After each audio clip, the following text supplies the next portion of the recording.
Hello, ladies and gentlemen. Welcome back to the channel. It's the final day of the World Championship match between Liren and Jan Nepomniachtchi.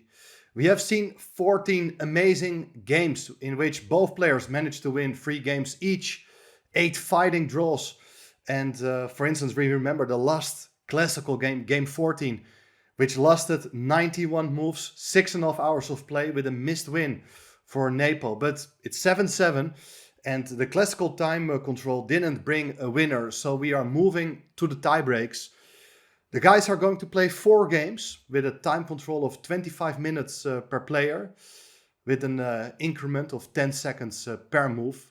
So hopefully we will get to see a decision in the rapid section. And if it will be tied after 4 games, if it will be 2-2, we are heading to the Blitz. So that's going to be very spectacular.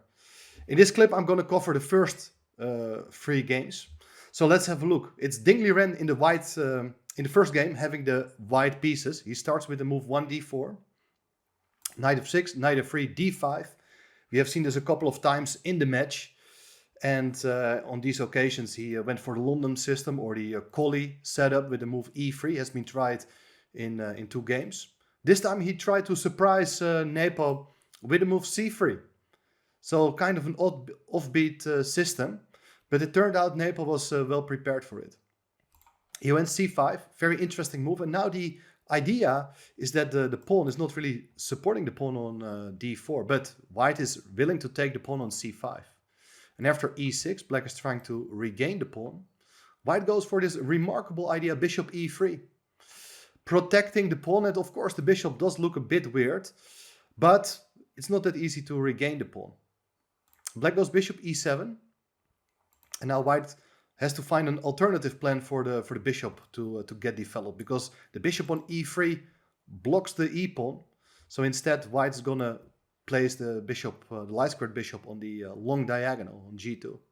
And interestingly, this position has only been seen a few games, among them a couple of Grandmaster games, and particularly the game of Richard Rapport playing with the white pieces, game played in St. Louis. He played against Sam Shankland. In that game, black castle. But it's clear that this was an idea of Rapport. And Ding thought it's a great idea to try it for a shorter time control.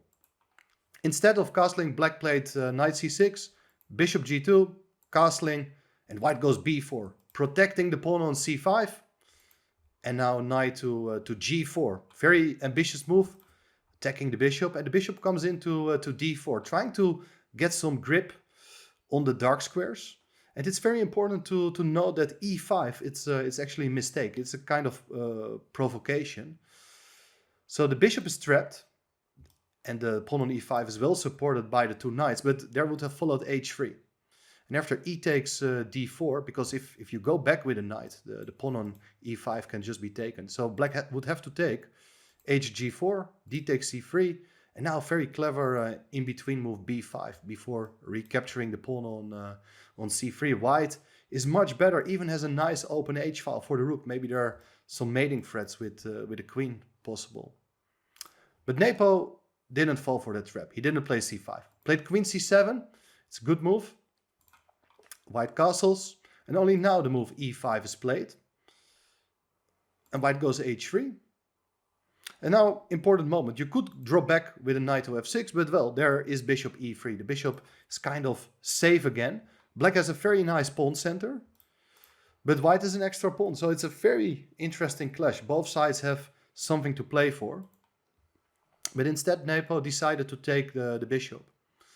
And now we get a big sequence of captures. H takes g4.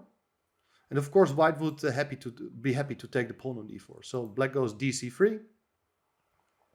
And big question for white is you would love to do something with this pawn, but the pawn on c3, if it can get protected by the bishop, looks pretty nice. For instance, if you even push the pawn, attacking the knight, black is not going to move the knight away, but plays the move bishop f6.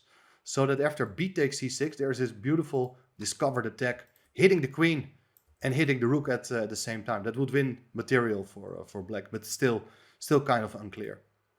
Instead, knight takes c3 was played, but that also allows black to capture the pawn on b4, after which the pawn on c5 also becomes more vulnerable. White goes a3, attacking the knight. And the point is that if the knight goes back, then you're happy to take on d5. White is a pawn up with a nice initiative. So instead, black goes for the counterattack, threatening the knight on c3. And after which the rook on a1 will be threatened as well. Rook c1 played, bishop takes c3, rook takes, knight c6, queen takes d5, and now it's bishop takes g4. So this position looks like black is okay. He has managed to connect his rook. Material is even, but it's white's turn and the position is open. So white comes up with a very interesting attempt. He goes knight g5. Very aggressive move with the main point that bishop takes pawn, runs into queen e4 with a mating threat and hitting the bishop at the same time. That would cost a piece. A second trap here is that rook a8. Attacking the queen is not a good idea because of queen e4, with again a double attack on bishop and pawn. In case of f5, there's queen c4. Check. King h8, and now the knight comes into e6 with a huge knight fork. White's going to win material. Black shouldn't fall for that. Played h6, kicking the knight away to e4, but now the knight is on its way to d6. Black could have taken the pawn on e2, but Nepo thought that after rook e1, bishop to g4 back, knight d6, white is very active. Just for one pawn, white is able to exert a lot of pressure with the major pieces on the open files, and the knight on d6 deprives the rooks from coming to the center. So black was not interested in that pawn, decided to go rook ae8. Active move. Now white decided to save the pawn, play e3. Rook e5, attacking the queen. Queen went back to d2. Interesting moment, because white is about to come in with a knight to d6, and that knight kind of paralyzes black's position. And the way to do something about it is to move bishop h3, trying to trade off the main defender of the knight, so that if you would take the bishop, I'm going to take the knight. Still, maybe white is a bit better, but it's a pretty solid position for black. Good drawing chances. Instead, rook d8 was played, but that's probably not the best move. Knight e6 on the board. And, well, that knight it's really unpleasant. There's potential pressure against b7. f7 could become a problem as well. Maybe bishop comes into d5 at some point. So the big question for black is how to undermine that knight. And the move b6 would be really tempting. But there is c takes b6. And you can give up the knight on d6. Everything gets swapped. And now the b pawn is too strong. You're going to take the knight on c6 next. So in case of rook b5, it's rook takes c6. And white is just winning. Because if you trade off rooks, the bishop recaptures, attacks the rook, protects the pawn. That pawn is way too strong. So Nepo had a different plan. He played here the move rook h5, looking for ways to set up some counterattacks, which is what we're going to see in the game. But white should have moved the queen away from the d file. That's the key move. Queen c2 offers white a stable advantage. There's no way black can ever play b6 because of the capture on b6, and the knight on c6 will be hanging after that. And one other idea is that in case of knight e5, there is the move f4, kicking the knight away, and the knight cannot jump into f3 because the square is covered by bishop and rook. In the game there followed rook to b1, but now knight e5 is the key idea, with the point that if you take on b7, there is knight to f3 check, killer move, and you're forking the king and queen. If bishop captures, bishop takes, white can take the queen, but it's rook h1 with checkmate. So that was the entire concept of black trying to get a rook over to deliver checkmate. Very, very interesting plan. And therefore white has to do something about that knight f3 check. So he played e4, covering that square with the rook as well. But now there is b6. Fantastic idea. So that after c takes b6, look is what's gonna happen now. Black is sacrificing the queen with a takes b6. White can take on c7, but then there is knight f3 with the same idea we have seen before. In case of bishop takes, mate cannot be stopped. It's mate on h1. If the king would sidestep the check, then you have knight takes d2, capturing the queen with another knight fork. Black is gonna win the rook. So white all of a sudden is in trouble. Cannot take the queen. Knight on d6 is hanging. Knight is pinned. But still, it can go to b5 to attack the queen. Both queens are hanging. Black takes first. Knight takes c7. And it's clear that black is absolutely fine here. Even with a move like knight d3, there's still a bit of pressure against the pawn on f2. Instead, they followed bishop h3. Bishops were swapped. Still, you got to be careful. Don't take the pawn on b6 because it allows rook check. And now a very cute way of connecting the rooks. Rook d to h1. And there's not much you can do against the mating threat of rook 3 to h2. And the knight covers the f3 square. So instead they followed king g2, attacking the rook. Rook went back. Rook b5, pinning the knight on e5. Rook d1. Knight d5, rooks were connected again. So the threat is of course to give mate on h2. Knight e7 check, king h7, and now rook takes e5. Excellent idea. If you do take the rook, the king can take the rook in the corner. We get an equal rook endgame with 4 pawns each. Instead, there followed rook 1 to h2, king g1. We got to keep in touch with the rook. And now black can, of course, take on e5 and play the rook endgame, but there's no need to play on. And instead, the players repeated the moves and the draw was agreed. Game 1 ended in a draw. Good result for Nepo, but we're going to see what happened in the next game. Nepo playing with the white pieces goes for its principled repertoire. e4, e5, and we get to see the Spanish opening. Ruy Lopez, a6, bishop a4, knight f6. All has been seen before in the match a couple of times. Nepo sticks to the d3 system. We have covered it quite a lot over the last 3 weeks. Bishop b3, d6. And now the first deviation. In the earlier games he went for the move c3. He tried the move a3. But now he goes for the move a4. So the threat is a takes b5. Black goes bishop d7 so that in case of ab, the queen covers the rook in the corner. And now interesting moment, because c3 is by far the main move, has been worked out by a lot of strong players. But here, Nepo goes for h3. It's a kind of a sideline. And after castling, he puts the bishop on e3. So he decides to refrain from playing the move c3, so that the knight can be developed to c3 later on. And who knows, maybe at some point the move d4 can be prepared. And h3 is useful to stop any knight g4 business. But black has a different plan. He goes for knight a5. He would like to get this bishop. Bishop a2. And now white stays with the bishop on this diagonal. We have seen that idea earlier in the match with a fantastic game Nepo managed to win. But here black does get a chance to take the pawn on a4. And now bishop d2 was played. It's not the most precise move. Knight c3 is actually more precise. Bishop d2, and now probably c5. It's the most principled way of playing to protect the knight, so the white bishop cannot take the knight. And c5 is the kind of move you would like to play whenever you go knight a5, so that after knight c6, these pawns together with the knight, they have a nice grip in the center. It will be hard for white to expand there.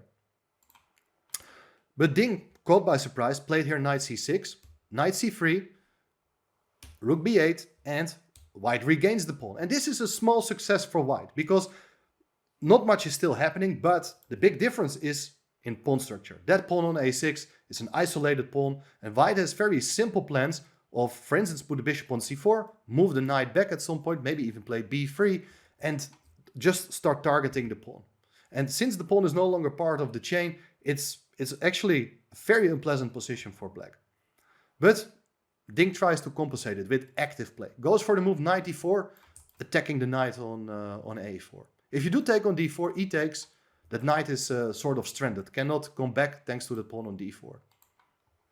But instead, bishop c4 plays, so that the rook protects the knight and pawn is threatened by the bishop.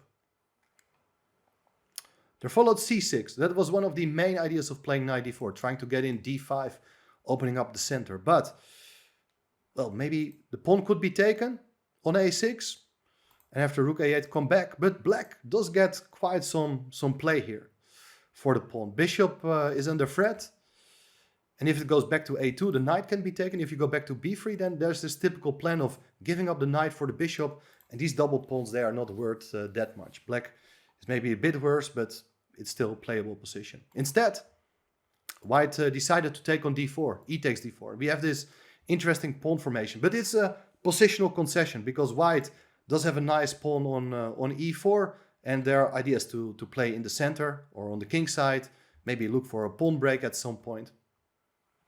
And that's also the case in the game. In the game there followed actually bishop f4, but if you would play bishop takes a6, d5 is an excellent move. And the bishop is almost trapped. Look, rook a8 is a serious threat. When the bishop can only come to b7, but we attack the bishop one more time, it's trapped. And that's also because the knight is unable to return. So you cannot really take the pawn on a6. Bishop f4 played, and now bishop e6. Rook e1, interesting idea. So that white doesn't mind trading off the light squared bishops. You recapture with the pawn, threatening to take on d4, and if c5, now b3 is a very nice move. So that you're planning the knight to get back to the center via b2 to d3. Pawn on a6 is weak. White's pawn structure and minor pieces are simply better than black's. This would be clearly better for white. So instead of taking on c4, black moved the pawn to a5. Queen f3 and rook b7. Interesting idea, maybe to double the rooks, or at least to get out of this diagonal, so preparing d5. But it's white's turn first. He goes e5, opening up the center. If you do take the pawn, well, things are looking quite ugly. It's bishop takes e5, and white has a very dominant position in the center with ideas to double on the e file. Pawn on c6 is weak. A lot of weaknesses in black's position. In hindsight, maybe bishop d5 is an interesting try, but probably it doesn't fully equalize. Ding played knight d5, and now Nepo could have maintained the tension with bishop g3. Still, I think the position is quite unpleasant for black, especially if you take back with bishop, and pawn on d4 is still weak. But instead there followed e d6, pieces were exchanged, and things are not that clear. White's gonna after this pawn on d4, but black goes knight f4. And now queen e5, offering the exchange of queens, which is understandable because you think that the rook is able to attack the pawn on e5. But maybe white could have better been a bit more patient. Move like b3.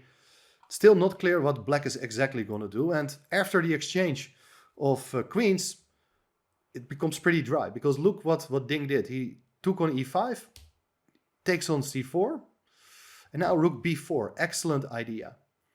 And you're threatening the pawn. If you go b3, looks as if the rook is misplaced, but d3, it's the key idea. And you're just gonna simplify, break down this chain. If cd3, it's rook takes pawn, rook takes a5, rook takes d3 with an equal rook and knight endgame.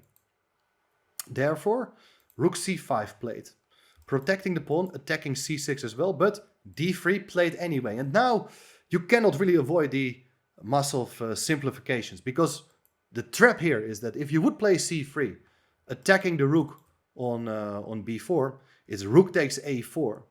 Fantastic deflection motive. Look, if you take the rook, it's d2, threatening to promote a pawn. This rook cannot get behind. White should come back with the rook to a1 to prevent promotion, but look now, knight e2 check, king f1, and now beautiful motive, knight c1, interference motive.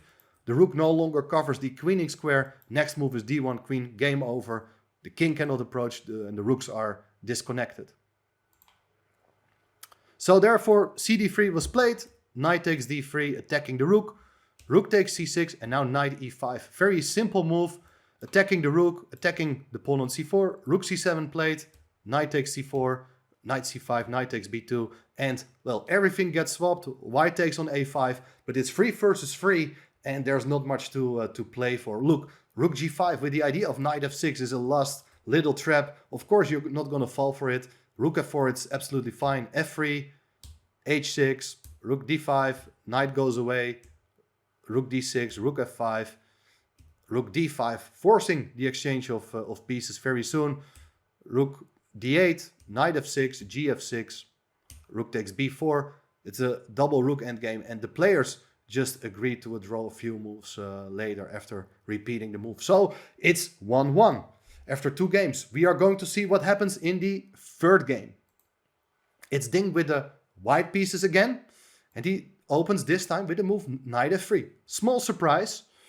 After d5, he doesn't play the move d4, which would transpose to the earlier games of the match, but he decides to go for a more Catalan type of setup with g3. Knight f6, bishop g2, e6. Castling, bishop e7, c4, castling. And now, of course, d4 transposes to the main lines of the Catalan.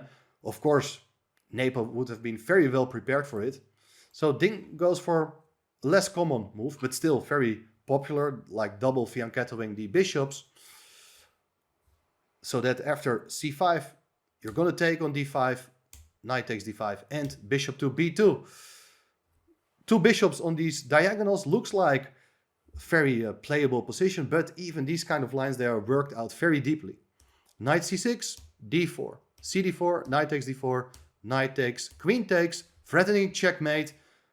That's not what we get to see in the final of the World Championship match. Bishop f6, attacking the bishop, queen goes back to d2.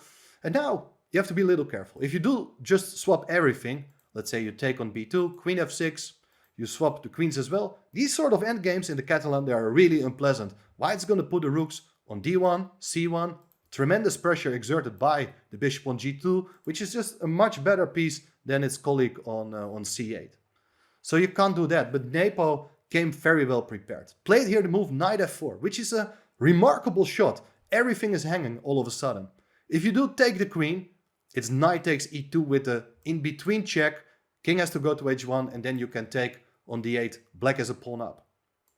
That's not going to happen. If you take on f4 with your queen, it's bishop takes b2, and the rook is lost. So the only practical chance is g takes f4. Now black is going to take the queens first, and then regain the piece by taking on b2. Rook a d1. Black has the bishop pair, but still, this bishop is a bit better than the bishop on c8. But since Nepo was playing still very fast, it's pretty clear that this was part of his preparation. Bishop f6, knight c4, rook b8. Intending to go b6 and play bishop b7 very soon, or maybe even bishop a6, so that the bishop finds another diagonal and there's nothing to do for this bishop on on the g2 square any longer. Knight e5 was played. Well, knight e6 is another possibility, but then after b6, it's not much you can do. This was seen in a game of Nakamura against Wesley. So anyway, knight e5 played, rook d8, and well, now rooks were swapped. On d8, the other rook comes over to the d file, threatening to take on d8. Bishop e7, and well, black is just a few moves away from consolidating its position. You would like to play f6 and kick the knight out. Knight d7. It's a tricky move, but there is bishop takes d7. No panic. After rook takes d7, we go king f8, and now white can obviously win a pawn, but now it's opposite colored bishop. So if rooks come off the board, the bishops cannot challenge each other, and the extra pawn is not really worth something.